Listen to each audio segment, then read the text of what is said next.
வணக்கம் நண்பர்களே. நான் இளங்கோ, இன்சூரன்ஸ் ஃபேக்டரி இளங்கோ. இன்னைக்கு ரொம்ப இது வரைக்கும் நாம் பார்க்காத ஒரு சப்ஜெக்டில் தான் பேச போகிறோம். LIC family package policy. எல்ஐசியோட family package policy. Yes, LIC முகவர்களுக்கே கூட சந்தேகமாக இருக்கலாம். எல்ஐசியில் ஃபேமிலி பேக்கேஜ் பாலிசி இருக்கா? ஹெல்த் இன்சூரன்ஸ் இருக்குது, ஆக்சிடென்ட் இன்சூரன்ஸில் ஃபேமிலி பேக்கேஜ் பாலிசி இருக்குது. எல்ஐசியில் ஃபேமிலி பேக்கேஜ் பாலிசி இருக்கா? இருக்கு. நமக்கு தெரியாமல் இருந்திருக்கோம், அல்லது சிலர் பார்த்துருப்பீங்க, சிலர் கேள்விப்பட்டிருப்பீங்க, சிலர் முயற்சி பண்ணியிருப்பீங்க. இன்னைக்கு நான் சொல்ல போகிறேன் இன் டீட்டெயில்டா, டிஸ்மேண்டில்டா, ஃபுல் எக்ஸ்பிளனேஷனோட எல்ஐசியோட ஃபேமிலி பேக்கேஜ் பாலிசி பார்க்க போகிறோம். சரி, ஒரு சின்ன intro. What is a package? பேக்கேஜ்னா என்ன சார்? ஏன்னா அது தெரியணும்ல முதல்ல. கோம்போ, பேக்கேஜ், இந்த ரெண்டு வார்த்தையும் கிட்டத்தட்ட ஒன்று தான். பேக்கேஜ்னா என்ன சார்? ஒன்றும் இல்லைங்க, தனித்தனியா ஒரு விஷயத்த செய்யறதுக்கு எல்லாமே எடுத்துக்கிறது. எப்படிங்க? இன்னைக்கு நிறைய நீங்கள் ஒன்றும் வேணாங்க, க்ரோசரி ஸ்டோரில் போனீங்கன்னா ஒரு அரிசி மூட்டை, ஒரு குக்கர் ப்ளஸ் ஒரு பெரிய பாத்திரம், கோம்போ ஆஃபர் 1400 அப்படின்னா அந்த அரிசி மூட்டையோட விலையே 1400 தான். ஆனால் அது கூட இதெல்லாம் ஃப்ரீயாக வரும். அப்போ அந்த ரிலேட்டடாக ஹோட்டலுக்கு போனீங்கன்னா பிரியாணி, அதுக்கு வேற ஏதாவது சைட் டிஷ்ஷஸ் அல்லது வேற ஏதாவது ஒரு ஒரு உணவு சாப்பிட்ற ஐட்டம் கோம்போவாக கொடுப்பாங்க, கோம்போ ஆஃபர்பாங்க. ப்ளஸ் கூல் ட்ரிங்க்ஸ், இதெல்லாம் கோம்போன்னு போட்டு விளம்பரம் பண்ணியிருப்பாங்க. ஏன் அப்படின்னா அந்த வாடிக்கையாளர்களை அட்ராக்ட் பண்ணுறதுங்க. அவர் பிரியாணி மட்டும்தான் வாங்குறதுக்கு வந்திருப்பார். கோம்போ ப்ளஸ் போட்டு ஒரு ஜஸ்ட் ஒரு சின்ன ருப்பி கொடுத்தீங்கன்னா அது கோம்போ கிடைக்கும், பேக்கேஜே வாங்கிக்கிங்க அப்படி சொன்னீங்கன்னா என்ன ஆகுன்னா, அந்த கஸ்டமருக்கு ஒரு மட்டும், அந்த ஒரு பிரியாணி மட்டும் வாங்குறதுக்கு அந்த கஸ்டமர் அதையும் சேர்த்து வாங்கிக்கலாம் பார். ஏன்னா கோம்போ ஆஃபர் இருக்கு, பேக்கேஜ் ஆஃபர் இருக்கு. இதுதான் விஷயம். பேக்கேஜுங்கிறதுக்குள்ளேயும் அந்த கோம்போ அல்லது அந்த காம்பினேஷன் அப்படிங்கிற அந்த வேர்டுக்குள்ள நிறைய ஒரு மேஜிக் மார்க்கெட்டிங் மெத்தட் இருக்கு. அதனால தான் நாம் எப்படி சொல்ல போறோம், எல்ஐசியோட ஃபேமிலி பேக்கேஜ் பாலிசின்னு சொல்லி நாம இந்த கான்செப்டை அரைவ் பண்ணியிருக்கோம். ஓகே நண்பர்களே, அதாவது இந்த ஃபேமிலி பேக்கேஜ் பாலிசிக்கு முன்னால் சிலதெல்லாம் பேசிக்காக நாம் சொல்லிட்டு போகலாம். எப்பவுமே நம்மளோட பயிற்சியில் எல்லாமே கொஞ்சம் ஏபிசிடியிலிருந்து ஆரம்பிப்போம். எடுத்தோன்னே XYZ அப்படி போக மாட்டோம். ஏன்னா என்னன்னு முழுசா உள் வாங்கிட்டா தான் நீங்கள் கஸ்டமர்கிட்ட முழுசா கடத்த முடியும், டிரான்ஸ்ஃபர் பண்ண முடியும். First, what is a family? யாராவது சாட் பாக்ஸ் சொல்ல முடியுமா? ஃபேமிலின்னா என்ன சார்? என்ன வேணாலும் சொல்லுங்க. ஃபேமிலினா என்ன சார் இப்படி எல்லாம் கேட்குறீங்க? ஃபேமிலினா என்ன சார்? மறுபடியும் சொல்றேன், இன்சூரன்ஸுங்கிறது ஒரு சட்டப்பூர்வமான ஒரு என்ன சொல்றது, ஒரு ப்ராடக்ட் அல்லது ஒரு கான்செப்ட் அல்லது ஒரு ஐடியா, சட்டப்பூர்வமான ஐடியா. சும்மா எதை வேணாலும் பண்ண முடியாது. ஒரு ஃபேமிலி அப்படிங்கிறதுக்கு இன்சூரன்ஸ் என்ன சொல்லுது தெரியுமா? நீங்க யாராவது சொல்லுங்க. What is a family? Chat பண்ணலாம். வேணா மைக் வேணா ஓப்பன் பண்ணட்டுமா? மைக்கை ஓப்பன் பண்றேன். ஏன்னா சாட் பண்ண முடியல சார், எனக்கு சொல்ல தோணுது ஆனால் எழுத தோணல சார் அப்படிங்கிறவங்களுக்கு மைக் ஓப்பன் பண்ணிட்டேன், நீங்க பேசலாம். ஃபேமிலின்னா என்ன சார்? 51 பேர் இருப்பீங்க, ஒரே ஒருத்தர் பண்ணிக்கிறாரு. யூனிவர்சிட்டியா? யாருப்பா அது? யூனிவர்சிட்டின்னா என்ன? எனக்கு புரியல, ஆரம்பத்திலே குழப்பக்கூடாது சார். ஃபேமிலினா என்ன? What is a family? ஃபேமிலினா என்ன சார் மீன் பண்றோம்? சார் குடும்ப அங்கத்தினர் சார். குடும்ப அங்கத்தினர், ஹோம்ல இருக்கிறவங்க, வீட்டில் இருக்கிறவங்க எல்லாம் ஃபேமிலியா? இல்ல. ஃபாதர் மிதல் சில்ட்ரன் சேர்ந்ததுங்க ஃபேமிலி. ரைட்டு. யாரோட ஃபாதர்? என்னோட ஃபாதரா? நான் ஃபாதரா? ஓகே, வீட்டில் இருக்கிறவங்க சார். வெரி குட், ரொம்ப சிம்பிளா முடிஞ்சு. யூனிவர்சிட்டி அப்படின்னா என்னன்னு எனக்கு தெரியல. சரி பரவாயில்ல, சொல்லலாம். மைக் ஓப்பன் பண்ணியிருக்கேன், பேசுங்க. ஓகே, ஜாயின்ட் ஃபேமிலியா இருக்கிறவங்க family. Very good. Joint family, நான் சொல்றது ஃபேமிலின்னா என்னன்னு கேட்டிருக்கேன். ஃப்ரெண்ட்ஸ், ஃபேமிலின்னா என்ன? அதாவது அப்பா அம்மா அவங்களுடைய குழந்தைகள், அப்பா அம்மா அவங்களோட குழந்தைகள் ஃபேமிலிங்கிறோம். அண்ணன் தம்பி மாமன் மச்சான் எல்லாம் ஃபேமிலி இல்லையா?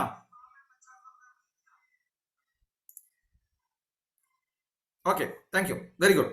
ஸோ ஓகே, சூப்பருங்க. அதாவது ஒரு இன்ட்ராக்ஷன் இருக்கணும், அப்போதான் நாம அடுத்தடுத்த இடத்துக்கு போக முடியும். Okay, what is a family அப்படின்னா, ஜென்டில்மேன், இன்சூரன்ஸை பொறுத்த வரைக்கும் ஃபேமிலி அப்படின்னா 2 பிரிவாக வச்சிருப்பாங்க. பொதுவாக நான் சொல்றேன், இம்மீடியட் ஃபேமிலிம்பாங்க. இம்மீடியட் ஃபேமிலினா நான், என் மனைவி, என் குழந்தைகள். இவங்களுக்கு சோ இம்பார்ட்டன்ஸ் அப்படின்னா நான் ஒரு நாமினேஷன் பண்றேன் அல்லது பிரீமியம் வெய்வர் வெட் கொடுக்குறேன் அல்லது நான் ப்ரப்போஸ் பண்ண முடியும் அப்படின்னா இமீடியட் ஃபேமிலிக்கு எந்த தடையுமே இல்லை. நான் ப்ரப்போஸ் பண்ணலாம், அவங்களுடைய கவரேஜ் எடுத்துக்கலாம், அவங்களுக்கு நான் பே பண்ணலாம், அவங்கள நான் நாமினியா வச்சுக்கலாம், அசைன் பண்ணலாம். இப்படி நிறைய விஷயங்கள் இமீடியட் ஃபேமிலிக்கு இன்சூரன்ஸ் கம்பெனி என்ன பண்ணுங்க, அதிகாரம் கொடுக்கும், பவர் கொடுக்கும். எந்த விதமான குழப்பம் வேணாம் சார். என் பையனுக்கு எடுக்கலாம் சார், பொண்ணுக்கு எடுக்கலாமா சார், என் ஒய்ஃபுக்கு நான் பணம் கொடுக்கலாமா சார், என்னோட பேங்க் அக்கௌண்ட்ல இருந்து என் குழந்தைக்கு நான் மந்த்லி பிரீமியம் போடலாமா சார், செக் கொடுக்கலாமா சார், நோ ப்ராப்ளம். இம்மீடியட் ஃபேமிலின்னா என்னன்னா நான், என் மனைவி, என் குழந்தைகள். இதைத்தான் இன்சூரன்ஸ் கம்பெனி இமீடியட் ஃபேமிலிங்க. அடுத்தது செகண்ட் லெவல் ஃபேமிலி அப்படின்னா என் அப்பா அம்மா, என் மனைவியின் அப்பா அம்மா. இதுதான் செகண்ட் லெவல் அல்லது ஒரு அடுத்த கட்டமான ஃபேமிலி. அல்லது லைஃப் இன்சூரன்ஸ்ல என்ன பண்றாங்கன்னா அண்ணன், தம்பி, கூட பிறந்தவங்க, என்னோட அப்பா அம்மா இதையெல்லாம் கூட நான் வச்சுக்கலாம். இது அதாவது என்ன நாமினியா பண்றது.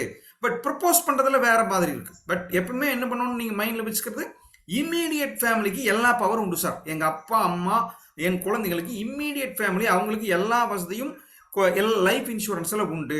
செகண்ட் லெவல் ஃபேமிலியில சில ரெஸ்ட்ரிக்ஷன் இருக்கு. யாருக்கு ப்ரப்போஸ் பண்ணணும், யாருக்கு பிரீமியம் வெய்வர் பெனிஃபிட் கொடுக்கணும், தாத்தா பாட்டி, இதுக்கெல்லாம் சில ரெஸ்ட்ரிக்ஷன் உண்டு. அப்ப ஃபேமிலி அப்படின்னு நீங்க எப்படி புரிஞ்சுக்கங்க, இம்மீடியட் ஃபேமிலிங்கிறது ஒன்று இருக்கு, செகண்ட் லெவல் ஃபேமிலிங்கிறது ஒன்று இருக்கு. நாம மேக்சிமம் ஃபோக்கஸ் பண்றது எல்லாமே இன்சூரன்ஸ்ல, லைஃப் இன்சூரன்ஸ்ல இம்மீடியட் ஃபேமிலி மட்டும்தான் ஃபோக்கஸ் பண்ணுவோம். ஏன்னா அதுதான் பிரச்சனை இல்லாம ஈஸியான selling procedure. Okay, family sentiment in இந்தியாங்க. சார் சென்டிமெண்ட்னா என்ன? ஒன்றும் இல்லைங்க, நான் ஒரு அஃபெக்ஷனோட இருப்பேன். என்ன அஃபெக்ஷன்? நிறைய இருக்கு.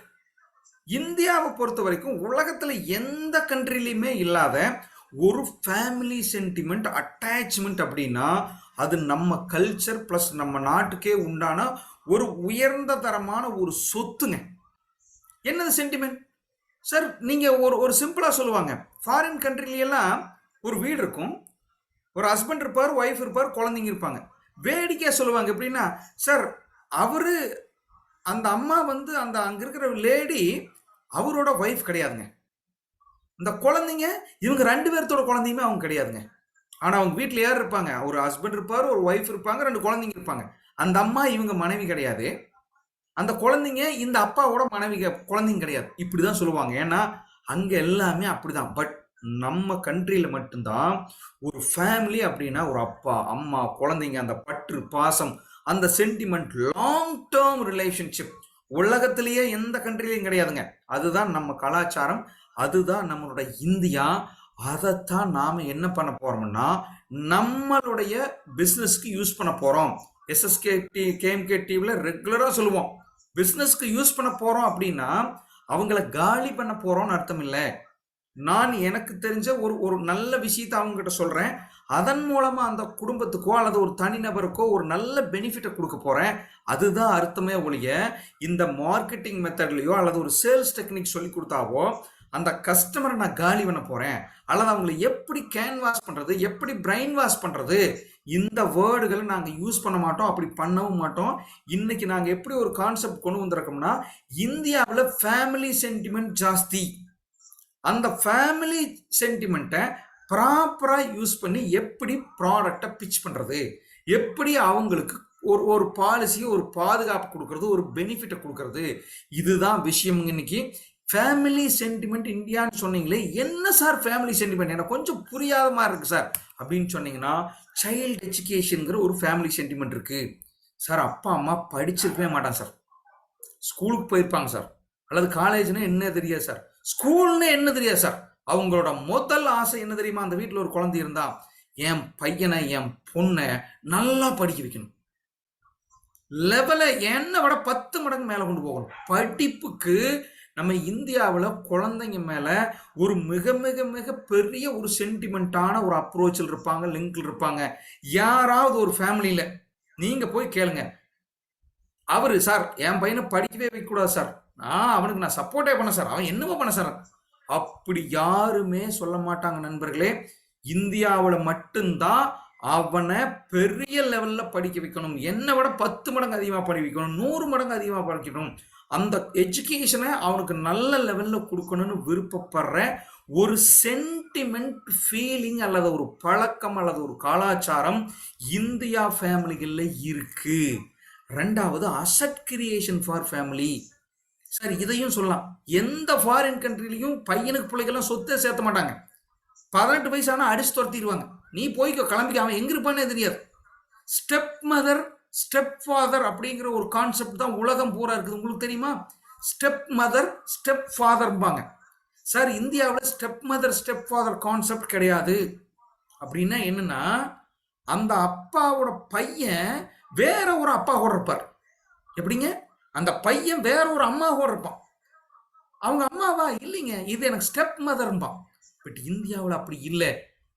அதைத்தான் நான் என்ன சொல்றேன்னா, அந்த சில்ட்ரனுக்கு நல்ல எஜுகேஷன் கொடுக்கறதுக்கு ஃபீல் பண்ணுவாங்க அந்த அவங்க அப்பா அம்மா. அதே மாதிரி அந்த அப்பன் அம்மா ஒரு அசெட்டை கிரியேட் பண்றதுக்கும் ஆசைப்படுவாங்க. பையனுக்கு ஒரு வீடு வேணும் சார், பையனுக்கு ஒரு அமௌண்ட் ரிசர்வ் பண்ணி வச்சுட்டு போகணும் சார், பையன் ஒரு ஒரு டிகிரி முடிச்சுட்டு வந்தானா அவனுக்கு ஒரு கடை வச்சு கொடுக்கணும் சார், ஒரு பிசினஸ் பண்ணி கொடுக்கணும் சார். இதெல்லாம் தான் அசட் கிரியேஷன் ஃபார் ஃபேமிலி. இதுவும் இந்தியாவில் ஒரு மிகப்பெரிய சென்டிமெண்டா இருக்கு. அதே மாதிரி பென்ஷன் ஃபார் ஃபேமிலி. சார் பையனுக்கே எல்லாம் கொடுக்கணுமா? இல்லை, எனக்கும் என் மனைவிக்கும் வேணும். எந்த வீட்லையும் குழந்தைங்களுக்கு அடுத்தபடியாக கவனிக்கப்படுற ஆள் அல்லது அவங்களுக்காக பிளான் பண்ற ஃபேமிலி இந்தியாவை பொறுத்த வரைக்கும் ஒய்ஃபுக்கு பிளான் பண்ற ஃபேமிலி அதிகம். எப்படி சார்? எனக்கு பின்னாலே என் ஒய்ஃபுக்கு இருக்கணும் சார். நிறைய பார்த்துருக்கீங்களா? நிறைய வாகனங்கள் வீடுகளை கூட ஒய்ஃப் பேர்ல வாங்குவாங்க. நீங்க நினைச்சிருக்கீங்க அந்த ஒய்ஃப்க்கு அங்க வந்து பவர் அதிகம்னு? இல்லை, தட் இஸ் அ சென்டிமெண்ட். சென்டிமெண்ட்டுக்காகத்தான் ஒய்ஃப் பேர்ல வண்டி வாங்குவாங்க, ஒய்ஃப் பேர்ல சொத்து வாங்குவாங்க. அப்ப அந்த ஒய்ஃபுக்கு ஏதாவது ஒன்று பண்ணி வைக்கணும்னு ஆசைப்படுவாங்க. அவங்க பேர்ல ஒரு 2 வீடு கட்டி வைப்பாங்க, அவங்களுக்கு பென்ஷன் வரும்னு நினைப்பாங்க. அப்போ asset creation for children, asset creation for wife, pension for நம்ம 2 பேர்த்துக்கும் கண்டிப்பா ஒரு பென்ஷன் பிளான் பண்ணி வைக்கணும், அல்லது ஒரு பென்ஷனை நம்ம சேர்த்து வைக்கணும். ஒரு அமௌண்ட் நமக்கு 60 வயசுக்கு மேல பையனுக்கும் பிள்ளைக்கும் கல்யாணம் ஆயிருக்கும், அவன் எங்கேயோ இருப்பான், நல்ல எஜுகேஷன் கொடுத்துருவேன், அவன் பெரிய ஃபாரின்ல இருப்பான், ஜம்மன் இருப்பான். ஆனால் நமக்கு அவன் வீட்டில் போய் இருக்கக்கூடாது. நம்ம 2 பேரும் கடைசி வரைக்கும் என்ன பண்ணணும்? சந்தோஷமா இருக்கணும், உலகம் சுத்தணும், ஊர் ஊரா சுத்தணும், எல்லா கோயிலுக்கும் போகணும். இப்படியும் சென்டிமெண்டோடு இருப்பாங்க. இதுவும் நான் சொல்றேன், இந்த 3 விஷயங்களும் உலகத்துல எங்கேயுமே இல்லை, இந்தியாவில் மட்டும்தான் இப்படி ஒரு அட்டகாசமான சென்டிமெண்ட் இருக்கு. இந்த சென்டிமெண்ட்டை யூஸ் பண்ணி எப்படி அதிகமா நாம லைஃப் இன்சூரன்ஸ் பாலிசி விற்கலாம், இதுதான் கான்செப்ட். நான் கான்செப்ட் சொல்றதுக்கு ரெடியா இருக்கிறேன். நீங்க ரெடியா இருக்கீங்கன்னா ஒரு எஸ் போடுங்க பார்க்கலாம். ஒய்எஸ் வெரி எஸ் போடலாம். நான் பாயிண்ட் சொல்லிட்டேன், என்ன பண்ணலாம், நாம என்ன பண்ண போறோங்கிறது சொல்லிட்டேன், எதை நோக்கி போறோங்கிறதுல. இத்தனைக்கு 50 எஸ் வந்திருக்கணுங்க. 56 பேர் இருக்கிறீங்க, 50 எஸ் வந்திருக்கணும், 11 எஸ் தான் வந்திருக்கு. அப்படின்னா உங்களுக்கு புரியலையா, முடியலையா சொல்லலாம். எஸ் 57 பேர் இருக்கிறீங்க, 57 பேர் இருக்கிறீங்க. ஒரு குறைஞ்சது ஒரு 50 எஸ் வந்திருக்கணும். ஏன்னா நான் தெளிவா சொல்லிட்டேன், இந்தியாவில் சென்டிமெண்ட் ஜாஸ்தி, ஃபேமிலி சென்டிமெண்ட் ஜாஸ்தின்ட்டேன். அக்கா தங்கச்சி சென்டிமெண்ட் எல்லாம் நான் பேசல, இது அதுக்கான நேரம் இல்லை. ஃபேமிலி சென்டிமெண்ட் ஜாஸ்தி. அந்த ஃபேமிலி சென்டிமெண்ட்டை எப்படி லைஃப் இன்சூரன்ஸ் பாலிசி சேல் பண்றதுக்கு உபயோகப்படுத்துறது. 25 பேர் 26 பேர் பண்ணியிருக்கீங்க. அந்த 26 பேர்த்துக்கு நன்றி. மிச்சம் இருக்கிற 29 பேர் 30 பேர் எதுவுமே பண்ணாமல் வேடிக்கை பார்த்துட்டு இருக்கிறீங்க, அவங்களுக்கும் நன்றி. வாழ்த்துக்கள் நண்பர்களா. போகலாம். சரி, ஓகே. Family sentiment India. இந்த ஃபேமிலி சென்டிமெண்ட்டை எப்படி யூஸ் பண்ண போறோம்? ஓகே, இப்போ நான் பாயிண்ட்டுக்கு வரேன். NOP, number of policy. Why NOP is important for agent? Sir numbers எதுக்கு? நம்பர்ஸ் நான் எப்படி சொல்றேன்னா லைஃப் அப்படிங்க. நிறைய காரணம் இருக்கு, ஆனா உண்மையாலுமே ஒரு உன்னதமான காரணம் என்ன தெரியுங்களா? எல்ஐசி பிரைவேட் கம்பெனிகளோட சில சமயம் கம்பேர் பண்ணுவாங்க. பிரைவேட் கம்பெனிகள் எப்பவுமே என்ஓபி கான்செப்ட் பண்ணவே மாட்டாங்க. பாலிசி நிறைய வேணும், நிறைய வேணும் கேட்க மாட்டாங்க, பணம் நிறைய வேணும்பாங்க. Life insurance corporation of India மட்டும்தான் இது வரைக்கும் 70 வருஷமா லைஃபுக்கும் என்ஓபிக்கும் முக்கியத்துவம் கொடுப்பாங்க சார். ஏன் தெரியுமா சார்? ஒவ்வொரு மனிதனையும் பாதுகாக்கணும் சார். நீங்க இந்த வருஷம் 3 பாலிசியில 10 லட்ச ரூபா 30 லட்ச ரூபா வாங்கி 3 பாலிசியில எம்டிஆர்டி பண்ணலாம், வேணான்னு சொல்ல. ஆனா எல்ஐசி 30 பாலிசி 100 பாலிசி வாங்குறவங்களை கொண்டாடும், பார்த்துருக்கீங்களா? ஏன்னா சார் அவர் 100 பேர்த்தோட வாழ்க்கையை பாதுகாத்திருக்கார், இவர் 3 பேர்த்தோட வாழ்க்கையை தான் பாதுகாத்திருக்கார். பிரீமியம் பெருசு தான், கமிஷன் பெருசு தான், இன்சூரன்ஸ் கம்பெனிக்கு எல்லாம் ஓகே. பட் எல்ஐசி எங்க மைண்ட் பண்ணுது அப்படின்னா, என்ஓபிங்கிறத மறைமுகமா நம்பர் ஆஃப் பாலிசி இன்க்ரீஸ் பண்ணுங்க. நம்பர் ஆஃப் பாலிசி இன்க்ரீஸ் பண்ணுங்கன்னா அதுக்கு என்ன அர்த்தம்னா, நீங்க ஒரு வருடத்துக்கு 50 ஃபேமிலி காப்பாத்தாதீங்க, 100 ஃபேமிலி காப்பாத்துங்க, 200 ஃபேமிலி மெம்பர் காப்பாத்துங்க, 200 மனிதர்களை அவங்க வாழ்க்கையை ப்ரொடெக்ட் பண்ணுங்க.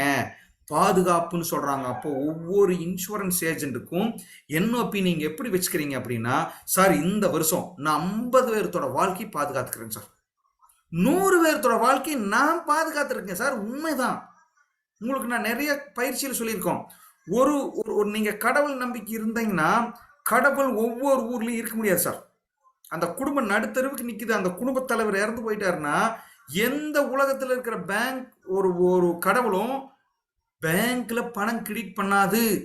ஆனா ஒரு எல்ஐசி ஏஜென்ட் அந்த ஃபேமிலியில் ஒருத்தர் இல்லை அப்படின்னா, அங்க ஒரு பாலிசி அவர் வச்சிருந்தாருன்னா, எல்ஐசி ஏஜென்ட் பணத்தை நெஃப்ட்ல அந்த வீட்டு ஃபேமிலியோட நாமினிக்கு அனுப்புவார். கடவுளோட தூதுவர், செகண்ட் லெவல், அடுத்துக்கு அசிஸ்டன்ட், டைரக்ட் அசிஸ்டன்டே கடவுளுக்கு நாம தான் சார். அப்ப அது என்ன சொல்லுங்க எல்ஐசி, ஐயா 3 பாலிசி 4 பாலிசி 30 பாலிசியில் நீ கோடி ரூபா வேணாம் சம்பாரி பண்ணிக்கோ, ஆனா என்ஓபி வேணும், நிறைய லைஃபை கவர் பண்ணி கொடு. அதுதான் எல்ஐசியோட மந்திரம். அப்ப எல்ஐசி ஏஜென்ட்டுக்கு ஃபர்ஸ்ட் என்ஓபி ஏன் முக்கியம்னா, சார் நீங்க செய்யற புனிதமான தொழில நிறைய பேர்த்த பாதுகாத்துக்குங்க. அப்ப என்ன பண்ணுங்க, நிறைய பேர்த்துக்கு பாலிசி வைங்க. That is a called NOP. Number of policy ஏன் முக்கியம்னா, பாயிண்ட் நம்பர் 1 இதுதான். பாயிண்ட் நம்பர் 2 அதெல்லாம் செகண்டரி தான். எப்படி என்னோட டேட்டா பேஸ் ஏறும், எனக்கு நிறைய ரெஃபரன்ஸ் கிடைக்கும்.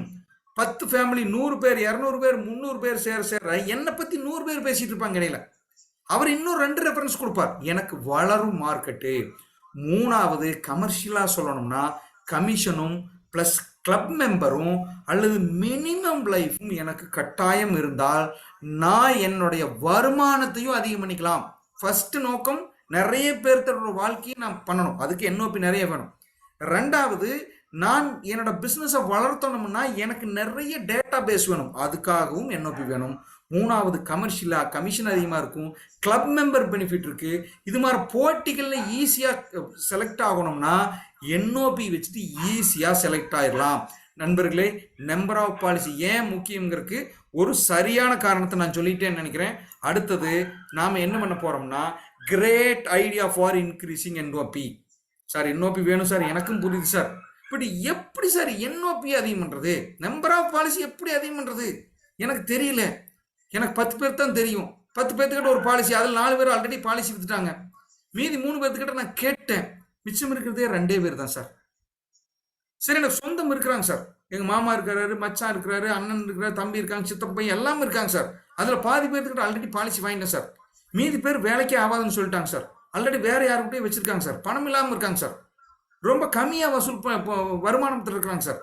அவங்ககிட்ட எப்படி சார் நான் என்ஓபி பண்றது அப்படின்னா, that is a great idea for increasing NOP is family package for all அல்லது family package policy. family package policy for all அப்படின்னா, ஒரு ஃபேமிலியில இருக்கிற எல்லாத்துக்கும் பாலிசி கொடுக்கணும். ஃப்ரெண்ட்ஸ், நிறைய பேர் இப்படிதான் இருப்பாங்க, சார் எல்லாத்துக்குமே பாலிசி போடலாங்க, எடுத்தோன்னே சொல்லிடுவாங்க வேணாங்க எங்களுக்கு ஒருத்தருக்கு மட்டும் போட்டு. எப்பவுமே ஒரு மார்க்கெட்டிங் பீப்புள் என்ன சொல்லணும் என்ன சொல்லக்கூடாது, இது ரொம்ப முக்கியங்க. உங்களுக்கு தெரியுமா, ஒவ்வொருத்தரோட மைண்ட்லயும் ஆல்ரெடி டிஎன்ஏ ரெக்கார்ட் ஆயிருக்கும். கேட்டு கேட்டு கேட்டு கேட்டு மைண்ட்ல எப்படி மேப் ஆயிருக்கும்னா, சில விஷயங்களை ஃபில்டர் பண்ணும். போன்ல அடிக்கிறீங்களே சில இடத்துல அது என்ட்ரி பண்ணீங்கன்னா அது ஒத்துக்காது, அல்லது அதை என்ட்ரி பண்ணாம போனீங்கன்னா ஒத்துக்காது. அதே மாதிரிதான் சார் மூளையும், சில விஷயங்களை எல்லாம் பிளாக் பண்ணி வச்சிருப்பான். சொன்ன உடனே நீங்க ஒரு வேர்டு சொல்றீங்க, எப்படி சார் 4 பேர்த்துக்கு ஒரு பாலிசி கொடுக்குமா சார், 4 பாலிசி வாங்கிக்கலாம் சார் அப்படின்னா, அந்த 4 பேர்த்துக்கும் பாலிசிங்கிறது காதுக்குள்ள போய் மூளையில இம்மீடியட்டா ப்ராசஸ் ஆகி, அதாவது ஆட்டோ ப்ரோக்ராம்ல வந்து வாயில அதுவே வேணான்னு சொல்லிடும். இவரே யோசிப்பார், என்னடா அதுவே நாமளே சொல்லிட்டுமே, எப்படி ஆட்டோமேட்டிக்கா சொல்லிட்டோம், பரவாயில்லப்பா தப்பிச்சிட்டோம் அப்படிம்பார். இல்லை, நீங்க அந்த மாதிரி வேர்டுகளை யூஸ் பண்ணாம அழகா எப்படி சொல்லணுமோ அப்படி சொன்னா ஃபேமிலி பேக்கேஜ் பாலிசியை சேல் பண்ணலாம். இன்னைக்கு அதைத்தான் ப்ராப்பரா நாம பார்க்க போறோம். கரெக்டா சொன்னோம்னா, இந்த session now only started. Okay நண்பர்களா, நான் மறுபடியும் உங்ககிட்ட ஒரு எஸ் கேட்குறேன். அல்லது இந்த தடவை ஒய்இஎஸ்ன்னு முழுசா போடுங்க பார்க்கலாம். ஒய்இஎஸ் வெரி எஸ் போடக்கூடாது. ஒய்இஎஸ் போடுங்க. டக்கு டக்கு டக்கு டக்குன்னு போடணும். 60 பேர் இருக்கிறீங்க, 30ஆவது வரணும் சார். 30 பேராவது வந்தீங்கன்னா தான் என்னை ஃபாலோ பண்ணிட்டு இருக்கீங்கன்னு தெரியும். ஏன்னா உங்களை யாரை விடவும் நான் என்ன பண்ணியிருக்கேன், வீடியோ ஆன் பண்ணியிருக்கேன், light, top light, side light, 3 light போட்டிருக்கேன், பக்காவாக கலர் சட்டையெல்லாம் போட்டு வந்து உட்காந்துருக்கிறேன், மேக்கப் பண்ணிட்டு வந்திருக்கிறேன், உட்காந்து வீடியோ ஆன் பண்ணி பேசிட்டு இருக்கேன். நீங்கள் நிறைய பேர் படுத்துட்டு இருப்பீங்க, எனக்கு தெரியும், சாப்பிட்டு இருப்பீங்க, டிராவல் பண்ணிட்டு இருப்பீங்க, அல்லது வெளியே மொட்டை மாடியில் நின்று இருப்பீங்க. நான் அப்படி இல்லை. எனக்காகவாவது என்ன பண்ணுங்க, எஸ் போடுங்க. 36 பேர் போட்டிருக்காங்க இந்த தடவை. வெரி குட், வாழ்த்துக்கள் நண்பர்களே. 60 பேர்த்துல கிட்டத்தட்ட 60% சொல்லியிருக்கீங்க. மிச்சம் இருக்கிற 40 பேர்த்துக்கும் நன்றி, வாழ்த்துக்கள் நண்பர்களே. போலாம். ஃபேமிலி பேக்கேஜ் பாலிசி எப்படி சொல்லணும், எப்படி ஆரம்பிக்கணும், ஃபர்ஸ்ட் எப்படி ஹோம் ஒர்க் பண்ணணும். நீங்க ஒரு ஃபேமிலி பத்தி டீட்டெயில் பார்த்தாவே கொஞ்சமாவது ஹோம் ஒர்க் பண்ணாம போகாதீங்க. இந்த பாலிசிக்கு எந்த பாலிசிக்கும் சும்மா ஜீவனாந்து வேணுமா சார், ஜீவன் லாப் பாலிக்கலாம் சார், 4 பேர்த்துக்கும் ஜீவனாந்து போடலாம் சார், சார் 4 பேர்த்துக்குமே ஜீவன் லாப் போடலாம் சார். தயவு செஞ்சு இப்படி பேசுறத முதல்ல நிறுத்திட்டு, நான் சின்ன சின்ன விஷயங்கள் நான் சொல்றேன். ஹோம் ஒர்க் பண்ணிட்டு ஸ்பெசிஃபிக் அப்ரோச் அப்படின்னா அந்த ஃபேமிலிக்கு ஒரு டிசைன் பண்ணுவோம் சார். டெய்லர் போய் பாருங்க, எல்லாத்துக்கும் வந்தவனுக்கெல்லாம் ஒரே சட்டை தைக்கிறானா? ஃபேமிலியில் வர்றாங்க, ஹஸ்பண்ட் வர்றாங்க, ஒய்ஃப் வர்றாங்க, குழந்தைங்க வர்றாங்க, பையன் வரான், பொண்ணு வரான், எல்லாத்தையும் தனித்தனியாக அளவெடுப்பான். முதல்ல பக்காவா நோட் பண்ணிக்குவான், அதுக்கப்புறம் தான் ஸ்டிச் பண்ணுவான். புரியுதுங்களா? வந்தோடனே எல்லாத்துக்கும் ஒரு துணி எடுத்து போது எல்லாத்துக்கும் தைச்சு பட்டன் வச்சு விட்றாரா? இல்லை, நாம் அப்படிதான் பண்றோம். முதல் ஃபோன் பண்ணி கேட்டோன்னே என்னவா கேட்க வேண்டியது, போய் அவர் வேணான்றவர் உடனே வந்துட வேண்டியது. ஃப்ரெண்ட்ஸ், என்ன கேட்கணும், எப்படி அளவு எடுக்கணும், எந்த அளவுக்கு அவங்களுக்கு தைச்சா அது ஃபிட்டாக இருக்கும், அந்த ஒய்ஃபுக்கு என்ன ட்ரெஸ்ஸு, அவர் ஜென்ஸுக்கு எந்த ட்ரெஸ்ஸு, குழந்தைங்களுக்கு எது மாதிரி, என்ன மாதிரி டிசைன் வைக்கணும், என்ன மாதிரி கலரு, ஹைட்டு, வெயிட்டு, எவ்ரிதிங் அவர் அளந்து பார்த்துட்டு தான் ஆரம்பிக்கிறார். அதனால பர்ஃபெக்டாக மேட்ச் ஆகுது. நாம் என்ன பண்ண போகிறோம்னா இந்த அப்ரோச் தான் நாம் இன்னைக்கு பார்க்க போகிறோம். ஓகே நண்பர்களா, வாட் இஸ் டார்கெட் கஸ்டமர்? எப்பவுமே எந்த ஒரு பேக்கேஜ் இருந்தாலும் சரி, அந்த பேக்கேஜ் எல்லாத்துக்கும் மேட்ச் ஆகாது. இதை புரிஞ்சுக்கணும் முதல்ல. எந்த விதமான டார்கெட் ஃபேமிலியை நீங்க அச்சீவ் பண்ண அதாவது டார்கெட் பண்ண போறீங்க, கேட்க போறீங்க. டார்கெட் அப்படின்னா மறுபடியும் நினைச்சுக்காதீங்க ரொம்ப டார்கெட் பண்ணி பயங்கரமா இல்லை. யாருக்கிட்ட கேட்கணும்? சில பேக்கேஜுகளுக்கு சிலது இருக்கு சார். மினிமம் 1 கோடி ரூபாய் டேர்ம் இன்சூரன்ஸ் யாருக்கிட்ட கேட்கணும்? அந்த ஆளுகிட்ட தான் கேட்கணும். ஐடி வச்சிருக்கணும், நல்லா ஏர்ன் பண்ணிட்டு இருக்கிறவா இருக்கணும், யங்கரா இருக்கணும், குட் ஹெல்த், இப்படி எல்லாம் நிறைய இருக்கு. அல்லது கொஞ்சம் எஜுகேட்டடா இருக்கணும், உட்சர்வ் வைக்கணும் சார். அதுக்கு மினிமம்னே ஒரு பிரீமியம் இருக்கு. அந்த பிரீமியம் போட்டீங்கன்னா தான் அது ஒர்க் அவுட் ஆகும். அப்போ அந்த கஸ்டமரை பார்க்கணும். இதே மாதிரி இன்னைக்கு டார்கெட் ஆடியன்ஸ் கஸ்டமர் யார் அப்படின்னா, நான் சொல்றேன், இந்த 2 டைப் கஸ்டமரை மட்டும் டார்கெட் பண்ணுங்க. மற்றவங்களையும் பண்ணலாம், பட் இது easy. Middle class people. Middle கிளாஸ்னா சார், ஹஸ்பண்ட் ஒய்ஃபு, குழந்தைங்க இருக்கலாம். வருமானம் ஒரு ஹஸ்பண்ட் ஒரு 20 ரூபாய், 25,000 ரூபாய், 30 ரூபாய் சம்பாதிப்பாரு. ஒய்ஃப் மேபி ஒரு சின்ன பிசினஸ் பண்ணிட்டு இருக்கலாம், அல்லது அவங்களும் வேலைக்கு போயிட்டு இருக்கலாம். அவங்களும் என்ன பண்ணுவாங்க, ஒரு 10,000 5,000 சம்பாதிச்சிருப்பாங்க. ஒரு மீடியம் லெவல் இருப்பாங்க. ஒரு செகண்ட் கார் வச்சிருக்கலாம், அல்லது ஒரு இஎம்ஐ கார் வச்சிருக்கலாம், சொந்த வீடு இருக்கலாம், அல்லது ரொம்ப சிம்பிளிஃபைடா இருக்கலாம், அல்லது வாடகை வீடு இருக்கலாம். ஆனா அவங்களோட சம்பாத்தியம் எப்படி இருக்குங்க, அதிகபட்சமா 25,000 30,000 அதை தாண்டாது. சார் என்ன சார் அவிகிட்ட போய் எப்படி சார் வைக்கிறது? அவங்க கிட்ட தான் இந்த சென்டிமெண்ட் நான் சொல்றது ஆக்டிவ் ஆகும். இப்ப நாம சொல்ல போற கான்செப்ட் மிடில் கிளாஸ்க்கும் lower middle class. Lower middle கிளாஸ்னா சார் ஹஸ்பண்ட் மட்டும்தான் சம்பாதிப்பார், அதிகபட்சமா ஒரு 20,000 ரூபாய், அதான் வருங்க. ஆனா ஹஸ்பண்ட் இருக்காங்க, ஒய்ஃப் இருக்காங்க, குழந்தைங்க இருக்கு. அவங்க கிட்டையும் இந்த சென்டிமெண்ட் ஒர்க் ஆகும். ஏன்னா நாம சொல்ல போற பேக்கேஜ் சூப்பரா இருக்கும், அட்ராக்ஷனா இருக்கும், பிரீமியம் ரொம்ப குறைவா இருக்கும். நான் ஏன் ஹெச்என்ஐ கஸ்டமருக்கு பேசல சார்? ஹெச்என்ஐ கஸ்டமர் லேக்ஸ்ல பே பண்றவர், அவர்கிட்ட போய் இதை சொல்லி வேஸ்ட் பண்ணாதீங்க. அவரு விருப்பப்பட மாட்டார். ஃபர்ஸ்ட் சார் 1000 ரூபாய் கட்டுங்க சார் மாசம் சொன்னீங்கன்னா அவர் என்ன பாம்பார்? ஸோ தயவு செஞ்சு சொல்றேன், அவங்க லேக்ஸ்ல கோடியில திங்க் பண்ணுவாங்க. எடுத்தோன்னே ஒரு அல்ட்ரா ஹெச்என்ஐயோ அல்லது அப்பர் மிடில் கிளாஸ்க்கோ மேக்சிமம் இந்த ப்ராடக்ட் அல்லது இந்த நான் சொல்ற மாதிரி சொல்லாதீங்க. அவங்களுக்கு வேற இருக்கு, இதவே சொல்லலாம், ஆனா வேற மாதிரி சொல்லலாம். நாம் இன்னைக்கு கான்செப்ட் எப்படி வச்சிருக்கிறோம், மிடில் கிளாஸும் லோவர் மிடில் கிளாஸைய அதிகமா அப்ரோச் பண்ற மெத்தடை தான் இன்னைக்கு நாம் பேச போறோம். ஏன்னா 85-90% நம்ம சுற்றி அவங்க தான் சார் இருக்காங்க. அவங்களுக்கு நல்லது பண்ணணும், அவங்களுக்கோட லைஃப்பை நம்ம ப்ரொடெக்ட் பண்ணணும், அவங்களுக்கு ஒரு சேவிங்ஸை கொடுக்கணும், அவங்க லைஃப்பில் சூப்பராக நாம் ஒரு ஒரு மெத்தடாலஜி கொண்டு வரணுங்கிறது தான் இந்த பயிற்சியினுடைய நோக்கமும் கூட. நாம் போகலாம், இவங்க தான் target audience, right? How to fix sir இந்த டார்கெட் ஆடியன்ஸ் எனக்கு புரிஞ்சிருச்சு சார். சரி, எப்படி சார் அவங்ககிட்ட ஃபிக்ஸ் பண்ணுறதுன்னா எப்படி ஆரம்பிக்கிறது, எப்படி அவங்ககிட்ட சொல்லணும், இதுதான் மெயின். ஹவு டு ஃபிக்ஸ் அப்படின்னா அவங்ககிட்ட எப்படி பேசணும், என்ன சொல்லணும், என்ன சொல்லக்கூடாது, எந்த விஷயத்தை அடிப்படையாக வச்சுட்டு பேசணும். முதல் முக்கியம், எந்த கஸ்டமர்கிட்ட பாலிசி பேசுறதுனாலும் ஏதாவது ஒரு மெயின் மேட்டர், ஒரு கான்செப்டை வச்சுட்டு அதை வச்சு தான் பேசணும். போனோடனே பாலிசி சார், மாதம் 1500 கட்டுற மாதிரி ஒரு பாலிசி வச்சுக்கலாம் சார். சார் ஒரு 500 ரூபாய்க்கு பாலிசி வைக்கலாங்களா? வேணாம் சார். சார் ஒரு 350 ரூபாய் விற்கலாமா சார்? சார் ஒரு 1000 ரூபாய் எடுத்துன்னே பிரீமியம் இல்லை. தயவு செஞ்சு அப்படி பேசி பழகாதீங்க.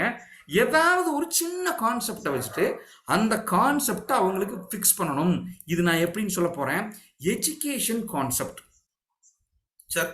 உலகம் பூரா, சாரி இந்தியா பூரா இந்த எஜுகேஷன் அப்படிங்கிறது வளரும் கண்ட்ரிகளில் எல்லாமே எப்படி இருக்கும்னா, அந்த குழந்தைங்களுக்கு ஒரு அருமையான எஜுகேஷனை கொடுக்கணும்னு விருப்படுவான். யார் விருப்படுவான்? அந்த அப்பனும் அம்மாவும். அந்த அப்பாவும் அம்மாவும் என்ன பண்ணுவாங்க, அந்த குழந்தைக்கு ஒரு அட்டகாசமான எஜுகேஷனை கொடுக்கணும்னு ஆசைப்படுவாங்க.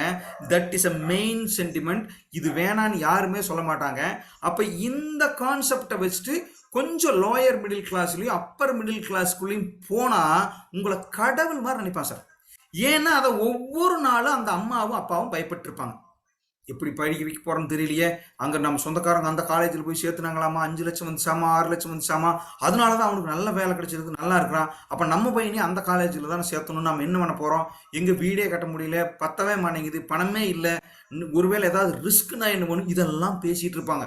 அவங்களுக்கு கொண்டு போய் இந்த எஜுகேஷன் கான்செப்டை அப்படி ஒரு சூப்பராக பேக்கேஜ் பண்ணி ஒரு சின்ன பிரீமியத்தில் சொன்னீங்கன்னா சந்தோஷமாக ஏற்றுக்குவாங்க. உங்களை அவங்க பிஸ்னஸ் மேனை சத்தியமாக பார்க்க மாட்டாங்க, ஏஜென்ட்டாக பார்க்க மாட்டாங்க. சார் அட்டகாசமாக சொன்னாருங்க, நாங்கள் உண்மையாலுமே டெய்லியும் பயந்துட்டு இருந்தோம்ங்கதையா, நீங்கள் சொல்லியிருக்கீங்க சார், சூப்பர்பாங்க. எஜுகேஷன் கான்செப்டை வச்சுட்டு உள்ளே போகலாம். அசட் கிரியேஷன் கான்செப்ட் நிறைய சொல்லுவாங்க. சரி, எல்லாம் இப்படியோ படிச்சுட்டு இருக்காங்க சார், அதெல்லாம் ஓகே, குழந்தைங்களாம் ஓரளவுக்கு பெருசாகிட்டாங்க, எனக்கும் 40 வயசுக்கு மேலே ஆகி போச்சு, பட் எங்களுக்குன்னு ஒரு சொத்து இல்லை, நாங்கள் ஒரு 50-60 வயசுக்கு மேலே என்ன பண்ணுவோம்னே தெரியல, பையன் கட்டியெல்லாம் இருக்க முடியுமான்னு தெரியல. அப்பர் மிடில் கிளாஸும் லோயர் மிடில் கிளாஸும் ரொம்ப கௌரவமாக இருக்கும்னு ஆசைப்படுவாங்க சார். புரியுதுங்களா? கீழே இருக்கிறவனும் ஆசைப்பட மாட்டான், மேலே இருக்கிறவனுக்கும் கவலை இருக்காது. பட் இந்த கான்செப்ட் வந்து இந்த மாதிரி ஃபேமிலிஸ் எப்பவுமே ஒரு அந்த அசட்டை சேர்த்துக்கணும். அட்லீஸ்ட் ஒரு 10 லட்ச ரூபா கையில் வச்சுக்கணுங்க, எப்பவுமே ஒரு 20 லட்ச ரூபா கையில் வச்சுக்கணும். எப்பவுமே சொல்லுவாங்க தெரியுமா, காசு கையில் வச்சுக்கணுங்க எப்பவுமே வயசான காலத்தில். இந்த 2 கான்செப்டையும் upper middle class lower middle class கிட்ட எப்படி கொண்டு போக போகிறோம், நான் கிட்டத்தட்ட கிளைமாக்ஸ்க்கு வந்துட்டு இருக்கிறேன். தயவு செஞ்சு நோட் பண்ணிங்க, மறுபடியும் கேள்வி பதில் செஷன்லையும் பேசலாம். எஜுகேஷன் கான்செப்டை எப்படி ஃபிக்ஸ் பண்ணுறது ஃப்ரெண்ட்ஸ்? ஒரு லோயர் மிடில் கிளாஸ் ஃபேமிலியை முதல்ல நீங்கள் மைண்டில் வச்சுக்கணும். சொந்தக்காரராக இருக்கலாம், மாமா ஃபேமிலியாக இருக்கலாம், தம்பி ஃபேமிலியாக இருக்கலாம், அண்ணன் ஃபேமிலியாக இருக்கலாம், ஃப்ரெண்டாக இருக்கலாம், அல்லது உங்கள் வாடிக்கையாளராக இருக்கலாம். அது உங்கள் மைண்டில் தோணலாம். அந்த மைண்டில் தோணின உடனே அந்த வீட்டில் இருக்கிற குழந்தை இருக்காங்கிறத இன்ஷூர் பண்ணணும், அல்லது பேச்சோட பேச்சா கேட்டு பழகணும், இல்லை ஓப்பனே பண்ணுங்க. சார் எல்ஐசியில் ஃபேமிலி பேக்கேஜ் பாலிசி வந்திருக்கு. குழந்தைங்களை முக்கியத்துவம் கொடுத்து ஒரு ஃபேமிலி கவர் கொடுக்குறாங்க. யாருக்கு என்னென்னலாம் சொல்லாதீங்க சார், நான் அந்த பாலிசியை பற்றி நான் உங்களுக்கு ஒரு ஒர்க் அவுட் கொடுக்குறேன், வந்து பேசுகிறேன், பேசலாமா? தாராளமாக சொல்வார். குழந்தை எஜுகேஷன் படிப்பு ரொம்ப குறைவான விலையில் சார், ப்ரீமியம் ரொம்ப லோயஸ்ட் ப்ரீமியம் சார். இந்த 3 வேர்டுகளில் இதெல்லாம் தான் நான் சொன்ன இந்த வேர்டு. எஜுகேஷன் சொன்னால் கண்டிப்பாக அந்த மூளை யோசிச்சுக்கு சொல்லுங்க, இவருக்கே தெரியாமல் சரின்று. புரியுதுங்களா நான் சொல்கிறது? வேறு ஏதாவது போய் சொன்னீங்கன்னா ஜீவனானந்தனீங்கன்னா அவரவே கேட்காம அவரோட மூளை ரிஜெக்ட் பண்ணும். எஜுகேஷனுங்க உங்கள் பையனோட படிப்புங்க ஃபேமிலியாக கவர் பண்ணுற மாதிரி எல்ஐசியில் ரொம்ப சீப்பான பிரீமியத்தில் ஒரு கான்செப்ட் வந்திருக்கு சார். அதை பற்றி நான் உங்களுக்கு ஒரு ஒர்க் அவுட் அனுப்பட்டுமா அல்லது வந்து சொல்லட்டுமா அப்படின்னு கேட்டிங்கன்னா அவரோட மூளை அவர் அணியாமையா அப்படிங்களா சொல்லுங்கன்றவர் பண்ணுறாரா. அப்புறம் அப்பா அவர்கிட்ட என்ன பண்ணணும் சார், குழந்தையோட வயசு எவ்வளோ, வயசு என்ன, படிக்கிறான், உங்கள் வயசு என்ன, ஒய்ஃப் வயசு என்ன, முடிஞ்சா என்ன ஒர்க் பண்ணுறீங்க, சம்பளத்தை டைரெக்டாக கேட்கக்கூடாது சார். உங்களுக்கு நான் நிறைய தடவை சொல்லியிருக்கேன், சம்பளம் கேட்காம கேட்கறக்கு ஒரு வழி இருக்குது. எவ்வளோன்னு அண்ணா நீங்க ஏதாவது இன்கம் டேக்ஸ் எதுவும் ஃபைல் பண்றீங்களான்னா அப்படின்னா அவரு 2-3 விதமா ரியாக்ட் பண்ணுவார். இன்கம் டேக்ஸுங்களா? அது என்னங்க அப்படின்னாருன்னா, சுத்தமா அவருக்கு சம்மந்தமே இல்லைன்னு அர்த்தம். 15,000 20,000 தான் மந்த்லி இன்கம் இருக்கு. அப்படிங்களா? இன்கம் டேக்ஸ் வர்ற அளவுக்கு இன்னும் வரலைங்க அப்படின்னாருன்னா, ஒரு 30,000 அந்த டச் பண்றாருன்னு அர்த்தம். ரைட்டுங்களா? டேக்ஸ் இருக்குங்க. பட் அப்படி ஒன்றும் பெருசா இல்லைங்க அப்படின்னா கிட்டத்தட்ட 45 டச் பண்றாருன்னு அர்த்தம் மந்த்லி. புரியுதுங்களா? எஸ்ன்னு சொல்லிட்டாருன்னா 50,000க்கு மேல வருமானம் வருதுன்னு அர்த்தம். எப்படி கேட்கணும்? ஏன் சொல்லணும்னா இது எதுக்கு கேட்குறீங்க? ஒருவேளை கேட்டாங்கன்னா லைஃப் இன்சூரன்ஸும் டேக்ஸும் பக்காவா பிளான் பண்ணலான்னா அது பெனிஃபிட்டெல்லாம் இருக்குன்னா அதுக்காக தான் நான் கேட்குறேன். ஸோ அப்போ அவங்க குழந்தைங்களோட வயசு என்ன, அவங்களுடைய டீட்டெயில் என்ன, ஏஜ் என்னன்னு முதல்ல தெரிஞ்சுக்கணும். தெரிஞ்சுட்டு குறைஞ்சது ஒரு 7 வயசு 8 வயசுக்குள்ள குழந்தை இருந்தால் இந்த பேக்கேஜ் பக்காவாக பிச் பண்ணலாம். எப்படி சொல்லலாம்னா ஒரு குழந்தைக்கு 3 இம்பார்ட்டன்ட் வயதுகள் இருக்கு. சார் எந்த தமிழ் இந்தியாவில் எங்க இருந்தாலும் சரி குழந்தைக்கு 3 வருடங்கள் ரொம்ப முக்கியம். குழந்தையோட 18வது வருடம், குழந்தையோட 21வது வருடம், குழந்தையோட 25வது வருடம். என்ன சார் முக்கியம்? சார் 18 வயசுல கட்டாயம் ஸ்கூலை முடிச்சுட்டு ஒரு நல்ல காலேஜுக்கு போகும். நல்ல காலேஜில் அவனை கொண்டு போய் கொஞ்சம் கஷ்டப்பட்டு செலவு பண்ணி தான் வேற வழியில் இலவசமெல்லாம் போக முடியாது. அதுக்கெல்லாம் நான் பேசுறது நம்மளோட வேலை இல்லை சார். காசு கொடுத்தா தான் நல்ல பொருள் கிடைக்கும். தங்கம் அதிகமாக தான் இருக்கும். ஒரு நல்ல காலேஜில் கொண்டு அவனை உட்கார வச்சிட்டிங்கன்னா வெளியே வரும்போது அட்டகாசமாக பிளேஸ்மெண்ட்டில் தான் வெளியே வருவான். 2 லட்ச ரூபா சம்பளத்தோடு தான் வெளியே வருவான். காசு கட்ட முடியாமல் ஒரு லோயர் லெவல் காலேஜ்லையோ அல்லது ஒரு எதுவுமே இல்லாத ஒரு பேசிக் காலேஜ்லையோ கொண்டு சேர்த்து விட்டிங்கன்னா வெளியே வந்து வேலை தேடி அவன் கண்டுபிடிக்கிற மட்டும் 5 வருஷம் ஆகும். அப்படியே கண்டுபிடிச்சால் 5,000 தாண்ட முடியாது. புரியுதுங்களா நண்பர்களா? ஒரு நல்ல காலேஜில் எஜுகேஷனுக்கு கொடுத்துட்டீங்கன்னா அது வரும். இதை தான் சொல்லணும், கஸ்டமர்கிட்ட சொல்லணும். நான் உங்கள்கிட்ட சொல்லிட்டு இருக்கேன். 18வது வருடத்தில் இது 21வது வருடத்தில் என்ன, ஒரு டிகிரி முடிச்சோன்னா இன்னைக்கு நிறுத்த முடியாது. ஹையர் டிகிரி போகணும், அதுவும் அடுத்த லெவலுக்கு போகணும். நிறைய ஃபாரின் ஸ்டடி போகிறாங்க. ஃபாரின் ஸ்டடி போகணும்னா 10 லட்சம் 15 லட்சம் 20 லட்சம் வேணும். ஸ்காலர்ஷிப் கிடைச்சா கூட 5 லட்சம் வேணும். அப்போ அவங்களுக்கு என்ன பண்ணணும்? 21வது வருடத்தில் குழந்தைக்கு என்ன முக்கியத்துவங்கிறத சொல்லணும். 25ல் கல்யாணம் அல்லது பிஸ்னஸ் செட்டப்பு அல்லது மறுபடியும் அவனுக்கு உண்டான ஏதாவது ஒரு கிஃப்ட் கொடுக்க வைக்கலாம். ஸ்டார்ட் அப் பிஸ்னஸ், கடை, இப்படி நிறைய இருக்குதுங்க. எதுவும் பண்ணல, அவன் நல்லா செட்டில் ஆகிட்டான்னு அந்த காசு நீங்கள் எடுத்துக்க சார். குழந்தைக்கு 3 வருடம் முக்கியங்கிறத மைண்டில் வச்சுட்டு அந்த குழந்தைக்கு ரிவர்ஸில் கால்குலேட் பண்ணணும். 2 வயசு அப்படின்னா 16 வருடம் கழிச்சு +2 முடிக்கும். 16 வருடத்துக்கு டேர்முக்கு ஒரு பாலிசி ரெடி பண்ணணும். 21 வருடம் 19 வருஷம் ஆகும். அப்போ 19 வருஷத்துக்கு ஒரு டேர்ம் பாலிசி, அந்த டேர்மில் ஒரு பாலிசி ரெடி பண்ணலாம். 25 வருடம் 2 வருஷம் தான் இருக்குது. அப்போ 23 வருடத்துக்கு ஒரு பேக்கேஜ். ஹஸ்பண்டு ஒய்ஃபு குழந்தைங்க இருக்கான்னா எப்படி சொல்றதுன்னு அழகா இன்னைக்கெல்லாம் ஆப் வந்துருச்சுங்க. ரொம்ப சிம்பிளா சொல்ல பாருங்க. 3 வருடம் முக்கியம்னு முதல்ல சொல்லிடணும். சார் இதை ஒர்க் அவுட் பண்ணிட்டு போயிட்டு தான் சொல்லணும். ஒர்க் அவுட் பண்ணாமே சொல்லிட்டு அங்கே உட்காந்து பண்ணக்கூடாது. அண்ணா பையனுக்கு 2 வயசு, நான் சூப்பராக சொல்றேன் பாருங்க. குழந்தைங்களுக்கு 3 வருடம் முக்கியம். 18 வருடம், 21வது வருடம், 25வது வருடம். ஏன் அப்படின்னா அட்டகாசமான காலேஜுக்கு போறக்கு அந்த 18 முடிஞ்சு 19 தான். காசு இல்லைன்னு அவன் அந்த பையனை நல்லா படிப்பானவன் அவனை தூக்கி கரெக்டான இடத்துல ஒரு காலேஜில் வைக்காம ஏதாவது டுபாக்கூர் காலேஜில் போட்டிங்கன்னா வெளியே வரும்போது அவனும் டுபாக்கூராக தான் வருவான். அவனுக்கு 30 வருஷத்துக்கு நீங்கள் சம்பாரிச்சு நீங்கள் கொடுக்கணும், கல்யாணம் பண்ணி வைக்கணும், எல்லா வேலையும் நீங்கள் தான் பார்க்கணும், வீடு கட்டி கொடுக்கணும். நல்ல காலேஜில் அவனை எடுத்து உட்கார வச்சிட்டிங்கன்னா ஒரு 2 லட்சம் 3 லட்சம் கொஞ்சம் கஷ்டப்பட்டு எடுத்து உள்ள வச்சிட்டிங்கன்னா பையன் வெளியே வரும்போது 2 லட்ச ரூபா சம்பளம் வாங்குவான் சார் மாதம் அப்படின்னு அந்த பையனை பார்த்து நீங்கள் சொன்னீங்கன்னா சந்தோஷப்படுவாங்க. முதல் வேலை அந்த வீட்டில் இருக்கிற அம்மா சந்தோஷப்படும், பெரியவங்க இருந்தாங்களும் சந்தோஷப்படுவாங்க. இது உண்மை. என்ன சொல்லணும்னா சார் அந்த டைம்ல பணம் வேணும். நான் உங்களுக்கு 50 லட்சம் 60 லட்சம் எல்லாம் சேர்த்து சொல்ல, அட்லீஸ்ட் 3 lakh 5 lakh சார் ஒரு செம் ஃபீஸ்க்காக கட்டுறேன் சார். இனிஷியல் அமௌண்ட் கட்டுறதுக்கு பணம் வேணும்ல, கட்டுங்க சார். அதுக்கு தான் நான் ஒரு ஐடியா கொடுக்குறேன். அடுத்தது 21வது வயசுல ஒரு சின்ன அமௌண்ட் வந்தா foreign education sir, flight ticket வாங்குறதுக்காக வேணும் சார். 50 லட்சம் சேர்த்து சொல்ல, ஏன்னா மிடில் கிளாஸ் கிட்ட போய் ரொம்ப ஓவரா சொன்னீங்கன்னா பயந்துக்குவாங்க. அண்ணா ஒரு சின்ன அமௌண்ட் எதுக்காவது உதவும் சார். வெறும் 100 ரூபாய் யாரும் கொடுக்க மாட்டாங்க சார் உங்க பையனுக்கு, எனக்கும் உங்களுக்கும். ஆனா நான் கொடுக்குறேன் சார். இப்படி அப்படியே சொல்லி 25வது வயசுல சார் கல்யாணம்ங்கிறது பொதுவாக இன்னைக்கெல்லாம் ரொம்ப ஃபேஷன் கிடையாது. பட் என்ன பண்ணலாம் அப்படின்னா சார் ஒரு ஸ்டார்ட் அப் பிசினஸுக்கு சார், அல்லது தம்பி ஏதாவது பண்ணலான்னு நினைக்கிறான் அவனுக்கு பண்ணலாம் நினைக்கிறேன், நிறைய ஸ்டார்ட் அப் பிசினஸ் பண்றாங்க சார். இப்படி சொல்லி அந்த டேர்மை வச்சு ஃபிக்ஸ் பண்ணலாம். நான் ஃபிக்ஸ் பண்ணி காமிக்கிறேன். அடுத்தது அசட் கிரியேஷன் கான்செப்ட் எப்படி சொல்லலாம்னா சார் குழந்தை வயசெல்லாம் கேட்குறீங்க. சார் பையனெல்லாம் ஒரு 13 17 வயசு ஆயிடுச்சு சார், அவன் காலேஜுக்கே போகிறான் சார், அல்லது ஒரே பையன் தான் சார், அவன் படிச்சுட்டு இருக்கிறான் சார், அவன் வந்துட்டான் சார், +2 முடிச்சிட்டான் சார், இப்படியெல்லாம் சொன்னால் அங்கே போய் மறுபடியும் குழந்தைங்க கூடாது. அப்போ நீங்கள் டப்புன்னு என்ன பண்ணணும்னா அசட் கிரியேஷனுக்கு பேசி பழகணும். அசட் கிரியேஷன் ஏன் அப்படின்னா அவங்களுடைய வயசை கால்குலேட் பண்ணி பென்ஷனை மைண்டில் வச்சுக்கணும். அண்ணா கண்டிப்பாக காசு நீங்கள் வச்சுக்கணுங்க. கண்டிப்பாக குழந்தைங்களெல்லாம் கொண்டு வந்துட்டீங்க, சரி மேபி இன்னொரு 10 வருஷத்தில் வேணும்னா இதுலேயும் எடுத்துக்கலாம். பட் மைண்டில் நீங்கள் என்ன வைக்கணும்னா உங்களுக்கு ஓய்வு காலத்துக்கு ஒரு கார்பஸ் ரெடி பண்ணணும். பென்ஷன் அப்படின்னீங்கன்னா நம்ம மைண்டில் எல்லாருமே நினைச்சுங்கன்னா பென்ஷன்னா மாதம் 50,000 வரும்னு நினைப்பான். பணம் 50 ரூபா தான் கட்டிருப்பாங்க அல்லது 500 ரூபா தான் கட்டணும்பாங்க, ஆனால் பென்ஷன் மட்டும் 50,000 வரும்னு நினைப்பாங்க. அப்படி உலகத்தில் ஒரு கான்செப்ட் இல்லை. அப்போ என்ன பண்ணுன்னா ரொம்ப ஆசையை தூண்டாமல் கார்பஸ் ரெடி பண்ணிக்கலாம். நான் கையில் உங்களுக்கு ஒரு 60வது வயசில் ஒரு லம்ப் அமௌண்ட் கைக்கு வர்ற மாதிரி நான் பிளான் பண்ணி தரேன்னா அதை நீங்கள் எப்படி வேணாலும் பிளான் பண்ணலாம்ண்ணா. பேங்க்கில் போட்டு வட்டி வாங்கிக்கலாம்ண்ணா, அல்லது காசை வச்சுட்டு ஒரு போஸ்ட் ஆஃபீஸில் வச்சு அப்பப்போ எடுத்துக்கலாம்னா, அல்லது லோக்கல்லையில் நிறைய பேர் இந்த வட்டிக்கெல்லாம் விட்றாங்கன்னா ஒரு 50-60 வயசுக்கு மேலே அப்படியெல்லாம் பிளான் பண்ணுவாங்கன்னா அது கூட நீங்கள் பிளான் பண்ணலான்னா, அப்போ நான் உங்களுக்கு என்ன பண்ண போகிறேன், ஹஸ்பண்ட் ஒய்ஃபுக்கும் ஒரு சின்னதாக ஒரு கார்பஸ் ஒரு சொத்து பணமாக நான் ரெடி பண்ணுறக்கு ஒரு பிளான் பண்ணியிருக்கேனா அப்படின்னு சொல்லிட்டு அவங்களோட ஏஜை கேட்டுட்டு ரிட்டையர்மெண்ட்டுக்கு எவ்வளோ நாள் இருக்குது. 40 வயசில் இருக்கிறாருன்னா 60வது வயசு 61வது வயசு 62வது வயசில் அவர் ரிட்டையர்மெண்ட் இன்னொரு 20 வருஷம் இருக்குது. அப்போ 20 வருஷத்துக்கு பிச் பண்ணலாம். அவங்க ஒய்ஃபு கிட்டத்தட்ட 40ல் தான் இருக்காங்க, 34ல் தான் இருக்காங்கன்னா அக்காவுக்கு கொஞ்சம் இப்படி பண்ணலாம். அப்போ ஒரு டேர்ம் அதிகமாக போட்டு என்ன பண்ணலாம், சம்மைஷோட வச்சிருந்தோம்னா கொஞ்சம் ரிட்டர்ன்ஸ் நிறைய கிடைக்கும். என்ன சொல்லலாம் சார், உங்களுக்கு பின்னால் ஒரு 5 வருஷம் கழிச்சு அக்காவுக்கு ஒரு நல்ல அமௌண்ட் வரும்னா சப்போஸ் நம்மளோட ஏஜ்க்கு அப்புறம் அவங்களுக்கு இருந்தால் கூட அவங்களுக்கும் பண்ணலாம். அப்போ நீங்கள் ஒரு கார்பஸ் ரெடி பண்ணிக்கங்க, கையில் காசு வச்சுக்கிற மாதிரி ஒரு பிளான் பண்ணுங்க. மறுபடியும் சொல்கிறேன், பென்ஷன்னு ரொம்ப லோயர் இருக்கிறவங்ககிட்ட போய் சொன்னீங்கன்னா அவங்க பெருசாக ஆசைப்பட்டு இதெல்லாம் பத்தாதும்பாங்க. எப்படி 1000 ரூபாய் எதுக்கு சார் பத்தும்பாங்க, கட்டுறக்கும் தயாராக இருக்க மாட்டாங்க.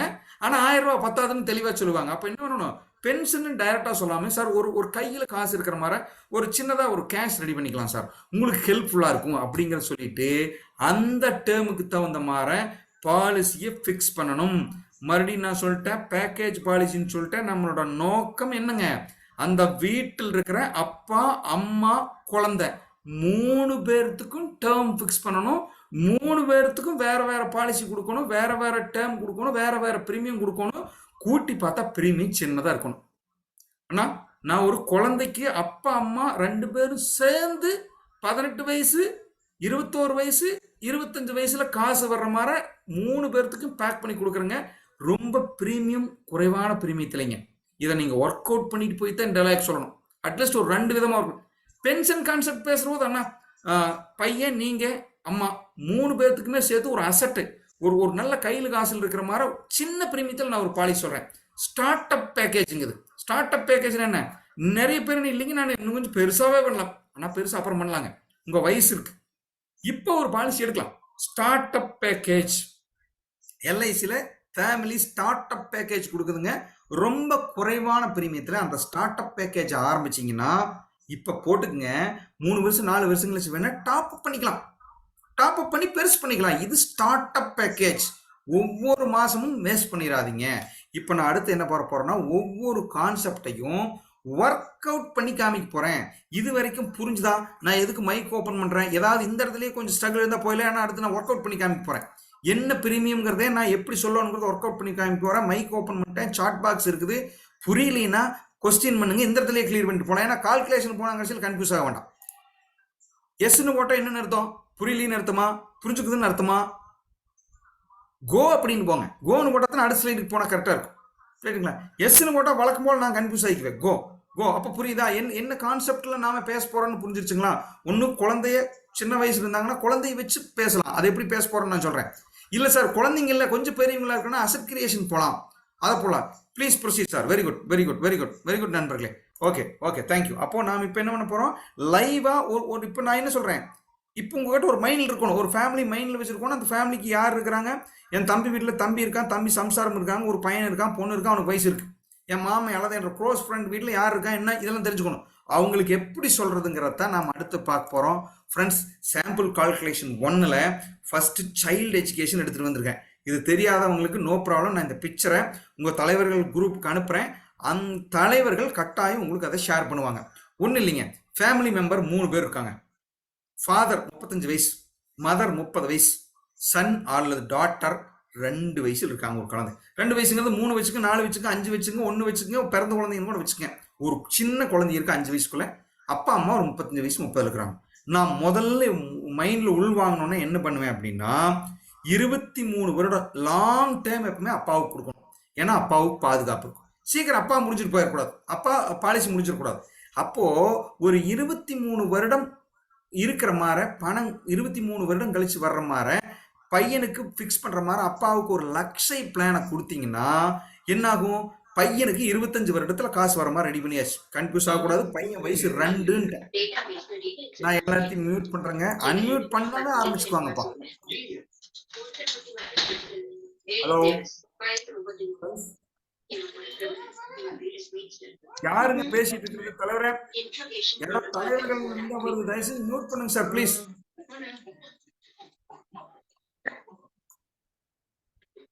ஹலோ, ஓகே ஓகே நண்பர்களே. அப்போ சார் ப்ளீஸ், யாருன்னு தெரியல, நான் ரிமூவ் பண்ணிடுவேன். ப்ளீஸ் ப்ளீஸ் மியூட் பண்ணுங்க ப்ளீஸ். Okay, thank you. மியூட் ஆகலை. ஓகே நண்பர்களே, அப்போ ஃபாதருக்கு 35 வயசு, அம்மாவுக்கு வந்து 30, பையனுக்கு 2. என்னோட கான்செப்ட் என்ன? பையன் வயசு தான் பார்க்கணும், அப்பா அம்மா வயசு பார்க்காதீங்க. குழந்தை 5 வயசுக்குள்ள இருந்தா சிம்பிளா குழந்தை வயசு என்னன்னு எழுதிக்கங்க. அந்த குழந்தைக்கு 25 வயசு ஆகணும்னா அப்போ இன்னும் 23 வருடம் அந்த ஹையஸ்ட் டேர்ம் அப்பாவுக்கு ஃபிக்ஸ் பண்ணுங்க. சம் அஷ்யூர்ட் 1.5 லேக் தான் வச்சிருக்கேன். பிரீமியம், மாச பிரீமியம் 675 ரூபா. ரொம்ப சிம்பிள், அட்ராக்ஷனல் பிளான். மெச்சூரிட்டி 3.5 லட்சம் வரும். ஓகே, ஃபிக்ஸ் ஆயிட்டேன். அடுத்தது மதருக்கு 30 வருடம் இருக்கு. நான் என்ன பண்ண போறேன்னு இந்த இடத்த மதருக்கு கடைசியா தான் வச்சுக்க போறேன். 16 வருடம் பிரீமியம் பேமெண்ட் இருக்கிற மாதிரி என்டோமெண்ட் சூஸ் பண்றேன். அப்படின்னா அதுதான் முதல்ல வரும் சார். அம்மாவுக்கு போடுறது முதல்ல வர்ற மாதிரி நான் ஃபிக்ஸ் பண்ணி எப்படி வேணாலும் வச்சுக்கலாம் சார். என்னோட நோக்கம் 18 வயசு, 21 வயசு, 25 வயசுல அந்த குழந்தைக்கு வரணும். 3 பேர்த்துக்கும் 3 பாலிசி ஃபிக்ஸ் பண்ணணும். அந்த டேர்ம் ஏதோ ஒரு இடத்துல 3 பேர்த்துக்கு மேட்ச் ஆகணும். அப்போ நான் என்ன பண்ணிட்டேன், அப்பாவுக்கு தூக்கி கடைசியில் வச்சிட்டேன். பையனோட 25வது வயசுல அப்பா பாலிசி முடியுது. அதை நான் அப்படி சொல்ல மாட்டேன். ஆனா பையனோட 25வது வயசுல உங்களுக்கு 3.5 லட்சம் ரூபாய். சிம்பிள்.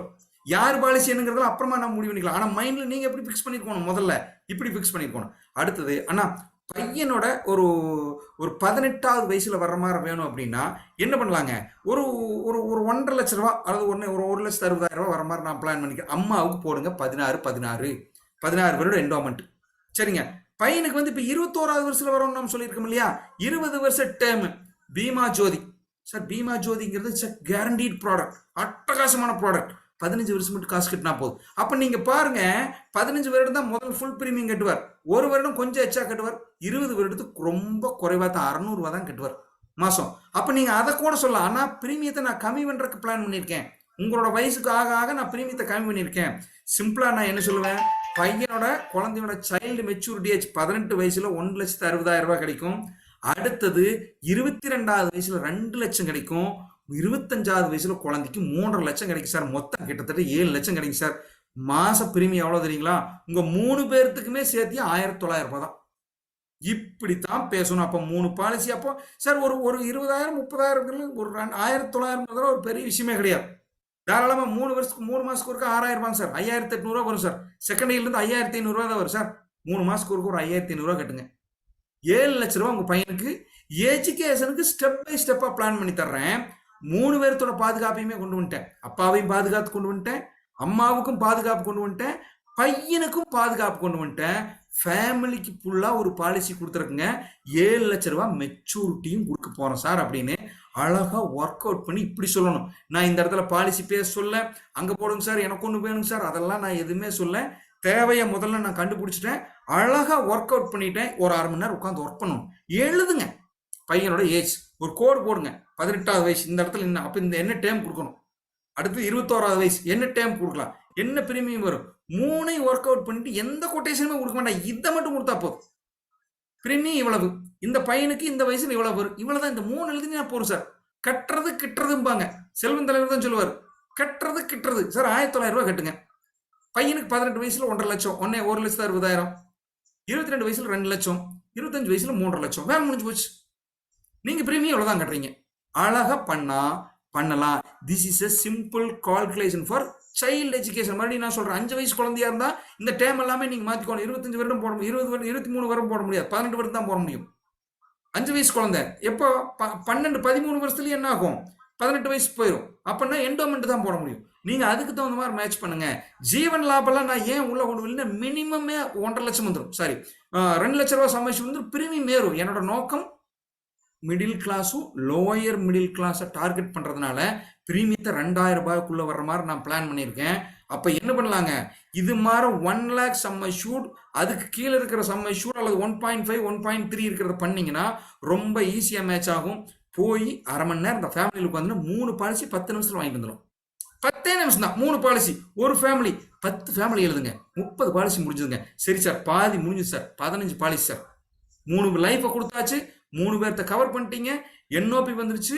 ஒரு ஒரு ஒரு என்ன சொல்ல, ஒரு அருமையான கவுண்ட் உங்களுக்கு வரும். இப்படி பிச் பண்ணி பழங்க சார். பெரிய ஆளுகளுக்கு எதை சொல்லாம சொல்லலாம், எப்படி சொல்றது, ஹெச்என்ஐ கிட்ட போய் 1 lakh பாலிசி சொல்லக்கூடாது சார்.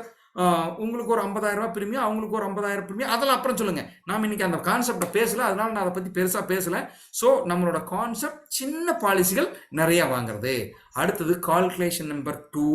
இந்த ஃபேமிலி நான் எப்படி கணக்கு போட்டிருக்கேன்னா சார், அந்த ஃபேமிலியில குழந்தைங்க பெருசா இல்லை, அதனால போய் சைல்டு அட்ராக்ஷன் சைல்டுன்னு சொல்லாம ரொம்ப சிம்பிளா சொல்றேன். எப்படின்னா 40 வயசு ஜென்ஸ் இருக்காருங்க, 37 வயசு இருக்கிறாங்க.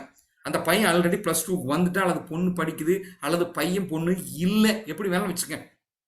அல்லது அவர் பெருசா குழந்தைங்களோட ஆல்ரெடி பாலிசி வச்சிருக்கிறார், எப்படி வேணாலும் வச்சுங்க. நான் எந்த இடத்துல எப்படி பிச் பண்றேன்னா, இது மாதிரி ஆளுங்களுக்கு அண்ணா ஒரு கையில காசு இருக்கும்ண்ணா. எப்படின்னா உங்களோட 58 வயசு 60வது வயசுல ஒரு 6-7 லட்ச ரூபாய் காசு இருக்கும்ண்ணா. எப்பவுமே குத்து மதிப்பாவே பேசலாம், உங்களுக்கு தெரியுதுங்களா. 5,99,000 அப்படிலாம் பேச வேண்டியது இல்லைன்னா, ஒரு 6-7 லட்ச ரூபாய் கேஷா வித்தவுட் டேக்ஸ்ல உங்க பேங்க்ல இருக்கும்ண்ணா. ஆனா அன்னைக்கு நீங்க ஆல்ரெடி உங்களோட கடமைகளை முடிச்சிருப்பீங்க. பையன் படிச்சிருப்பான், கல்யாணம் பண்ணிருப்பான், செட்டில் ஆயிருப்பான். பட் ஒரு 6 லட்சத்தை வச்சுட்டு என்ன பண்ண முடியும்னு யோசிக்காதீங்க. எதுவுமே இல்லாம இருக்கிறதுக்கு 6 லட்சம் வச்சிருக்கலாம். ஆனா கடைசிக்கு ஒரு ஃபாரின் டூர் 2 டூர் போயிட்டு வரலாம். பணம் இருக்குதுன்னே வச்சுக்கணும், சம்பாதிப்பீங்க. நான் சொல்றது பணம் 1 ரூபாய் இருந்தாலும் அது லாபம் தானா. யாராவது ஒருத்தர் அதெல்லாம் அப்பளவெல்லாம் பத்தாதுங்க, அவ்வளவு எதுக்குங்க அப்படின்னா, ஆனா ஸ்டார்டர் பேக் முதல்ல ஆரம்பிங்க, டாப் அப் பண்ணிக்கலாம். ஸோ நான் என்ன பண்ணியிருக்கேன், 40 வயசுக்காரங்க 35 21 ஈக்குவலா போடுறதுக்கு. எப்பவுமே இந்த அசெட் பேக்கேஜ் பென்ஷன் பேக்கேஜ் எல்லாம் ஈக்குவலா ஒரே இடத்துல வருமா, அப்பதான் லம்பா வரும். நான் என்ன சொல்லுவேன் அப்படின்னா, அண்ணா உங்களோட 60 வயசு, அக்கா கூட 58வது வயசுல 6 லட்ச ரூபாய் கொடுத்துருவோம்னா. 3 லட்சம்னு கன்ஃபியூஸ் பண்ணாதீங்க. ஆனா 6 லட்ச ரூபாய் கொடுத்துருவோம். அட்டகாசமான பேக்கேஜ், பாதுகாப்பும் உங்களுக்கு. நான் என்ன பண்ணுவேன், கிட்டத்தட்ட 3 லட்ச ரூபாய் பேக்கேஜை உங்களுக்கு பாதுகாப்பையும் கொடுத்துட்டு இருப்பேன். பிரீமியம் 1300 ரூபாய் மாசம்னா. ஆனா 3 மாசத்துக்கு ஒருக்கா 4000 ரூபாய் கட்டுங்க. 10 நிமிஷத்துல எழுதி கொடுத்துருவார். என்ன வேணும்னு கேட்பாரு. இது சொல்லி முடிச்சோன்னே சந்தேகமே கேட்கற ஒண்ணும் இல்லை சார்.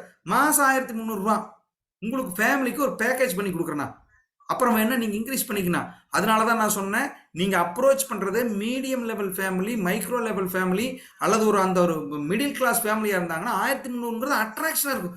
1300 நான் கட்டிடுவோங்க, அதெல்லாம் ஒன்றும் பிரச்சனை இல்லை. ஹஸ்பண்ட் ஒய்ஃப் 2 பேருக்கு சேர்த்தா 1500 தாராளமா கட்டிடலாம்பாங்க. இங்கதான் நாம என்ன பண்ணணும் அப்படின்னா, அவங்களுக்கு புரியற மாதிரி ஒரு சின்ன கான்செப்ட் சொல்லணும். கையில காசு வச்சுக்கோங்க, ஒரு காசு சேர்த்து கொடுக்குறேன், ஆத்திர அவசரத்துக்கு எடுத்துக்கலாம். இது மாதிரி ஒரு வசதியும் இந்த பாலிசியில எல்லாம் இருக்கு. அவருக்கும் பாதுகாப்பு இருக்கும், உங்களுக்கும் பாதுகாப்பு இருக்கும். 2 பேர்த்தையும் நாமினி மாத்தி போட்டுக்கலாம். உங்களுக்கு அவர் நாமினிங்க, அவருக்கு நீங்க நாமினிங்க. இதெல்லாம் கொஞ்சம் கொஞ்சமா இந்த அட்ராக்ஷனை சொல்லலாம். This is a simple calculation. கிட்டத்தட்ட நான் ஃபைனலுக்கு வந்துட்டேன். உங்களுக்கு ஏதாவது சந்தேகம் இருந்தால் கேட்கலாம். நான் ரெக்கார்டிங் ஸ்டார்ட் பண்ணி போறேன்.